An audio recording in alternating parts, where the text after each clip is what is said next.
What it is, what it do, cyber world. It is your girl, the one and only Ash Said It. AshSaidIt.com, AshSaidIt.com. This is the Ash Said It Daily Podcast Show. I appreciate you guys for all of your love and support. Over 1,300 episodes and 500,000 streams worldwide. Thank you guys so very much for all of your support, all of your love, all the shares, all the cares. It makes a huge difference. It makes a really huge difference. And I get to chat with amazing, fantabulous people such as the wonderful, beautiful owner and head distiller of Owney's rum, the wonderful Bridget Firtle. Hey, Bridget. Hey, Ash. It's great to be here. Awesome. Thank you so much for joining us. So, on the heels of Women's Equality Day, I could not let this month go without trying to snatch you up and chat with you for a little bit because your story is absolutely amazing. It's inspirational. And I just had to chat with you. We had to make this happen. No, I'm glad we connected. I'm always happy to talk business and rum and women bosses. So absolutely makes perfect sense to me. Yeah. So all right. So Bridget, first off, where did the idea for this distillery come from? Yeah, so my background academically and for the beginning, part of my career professionally was in finance, went to business school, studied finance, naturally, after my MBA, I went and got a job as an investor and research analyst for the hedge fund. And I had been basically covering consumer staples goods in that sector and wound up developing a niche in global alcoholic beverage investing. So we took positions in a lot of big publicly traded beer, wine, and spirits companies around the world. And, kind of doing my job for the hedge fund, I was beginning to get exposed to trends and what was happening on the smaller scale in all of these, liquor and beer and wine categories. And I was really, really excited about what was starting to happen in the rebirth of American craft distilling and basically distilleries starting to, be founded and built across the country due to changing laws that were just starting to kind of ease since Prohibition, and a new consumer looking for, awesome quality products made from better ingredients with stories in a local feel. So watching it from afar and kind of wound up falling in love with it, and wanting to get involved more, intimately than I was just from the hedge fund perspective. So wound up having this vision to bring rum, which is my favorite spirit, back to New York. Because a lot of these distilleries around the country were, embracing the history of making spirits in the U.S., and not many of them were making rum, and rum was America's first spirit, first distilled on present-day Staten Island in New York City, and native New Yorker, and kind of was really inspired to make unique, interesting rums back here in New York. I jumped ship from the fund about 7 years ago. I'm losing track of time. End of 2011, and started building a distillery in Brooklyn in 2012. Wow. So, and as you were on this new quest and this new love of yours, this new adventure, what was one of the biggest challenges that you faced? You ask any entrepreneur, I think in any industry, they have a plethora of challenges, to say the least.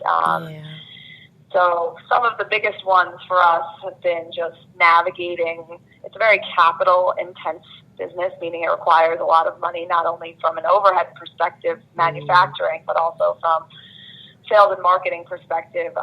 It's as we all know, like a very competitive, big business here in the United States, and finding unique ways to get out there and sell and market your products without the marketing budgets of a giant company is always an interesting chess game. And I would say those are fundamentally some of the bigger challenges. And then secondarily, it's really navigating the regulatory environments. Each state here really is like its own country in terms of its laws for regulating the sales and distribution of spirits. So those are constant uphill battles that, we just kind of continue to learn from and adapt to and change and try to just challenge convention and from a marketing perspective and, keep swinging the bat. Yeah. Okay. So what is the process of distilling rum? So one of the most exciting definitions or lack thereof around calling something rum is that it needs to come, the only universal definition, so to speak, is that it needs to come from some form of the sugarcane plant. And rum is made in 90 different parts of the world in 90 different ways. And I would say the majority of rum starts with molasses, which is a byproduct of the sugar refining process. That's what we make our rum from. We make our rum from an all-natural, non-GMO, grade A sugarcane molasses that comes from independent sugarcane farmers in Florida and Louisiana. And then we basically mix that with water and add a proprietary yeast strain where those three unique ingredients ferment for 6 to 8 days. We force a process called esterification, which is the formation of esters or flavor compounds in the fermentation. And then we distill that. So we wind up with a solution that's around 8% alcohol by volume. And then you put it into a still and you extract the alcohol to a much higher concentration during the distillation process. About 82% alcohol by volume off of the still. And then we blend that back with water to get to 40% or 80 proof, which is what our bottle strength is. Wow. So as to date, what has been, as you would feel, your biggest success? Your biggest success or your moment of confirmation, like this is absolutely what you're supposed to be doing? It's interesting. I don't think that there's necessarily one moment. It's like once I started doing this, kind of just felt hard to put into words. It felt like this is what I always should have been doing, which is kind of interesting. I'm not necessarily a very spiritual person, but it did feel very much like fate, and I'm exactly where I should be and I'm supposed to be. But that being said, it was a huge risk. It continues to be, right? It's like making a product that I like, hoping somebody else likes it, and kind of hustling and knocking on doors. And now we have a bigger team, which is really exciting, and national distribution, but it's constantly, getting the product in front of people, getting them to taste it. We've been validated just by some of the best tastemakers and chefs and mixologists throughout the country really approving, really liking and enjoying the product and using it. And that kind of has just continued to grow over time, as well as the rums have won multiple awards from very well-regarded competitions. So that also for sure helps in validating that I'm on the right path here. Yeah. And where did the name come from? Yeah, so start the business, or I'm thinking about the business. I'm bringing rum distilling back to New York. I'm going to make really unique, interesting, flavorful, and complex white rums without adding any sugars or natural flavorings or artificial colors or artificial flavorings. And I've got all of those concepts. I'm like, what am I going to call this? So I start thinking about, back to my childhood and my experience in New York and the history of rum in New York. And I think about my childhood home, which houses a speakeasy that was active during Prohibition in the basement. Start reading about Prohibition, and where I'm from is this town called Rockaway Beach, Queens. It's right on the Atlantic Ocean. I come to learn that there was a ton of rum running done through Rockaway Beach, through the Atlantic Ocean during Prohibition. And essentially what rum running was is that ships would come up full of rum from the Caribbean, drop anchor at what was known as Rum Row, which was about 12 miles offshore in international waters. And gangsters or fishermen hired by gangsters would take their boats out to Rum Row, fill them up with rum, and smuggle them back into the Eastern Seaboard, and a lot of that was coming through New York. Like, that's cool. It's another rum-soaked time in U.S. history, as well as the colonial time. And I come across this man named Owen Madden. His nickname was Owney, and he was a lot of things. He was a big-time boxing promoter, speakeasy owner, bootlegger, and then most endearing to me, he was a rum runner, and he was responsible for a ton of rum drinking and distribution in New York City during the Prohibition time. And he had an estate in my hometown that was kind of like his main hub for smuggling rum in. So thinking, badass New Yorkers that hustle rum. Okay, cool. That makes sense. We'll go with it. I also have to like the nickname Owney. So that is cute. That was that. Yeah. Now, how many different varieties of rum do you guys currently make? We have 3 varieties, and they all start with the same process, which I was describing earlier. Right. Our original, which was the process I described earlier, molasses, premium quality molasses from Florida and Louisiana. We fermented that for 6 to 8 days at cold temperatures and distill it in a pot column hybrid still.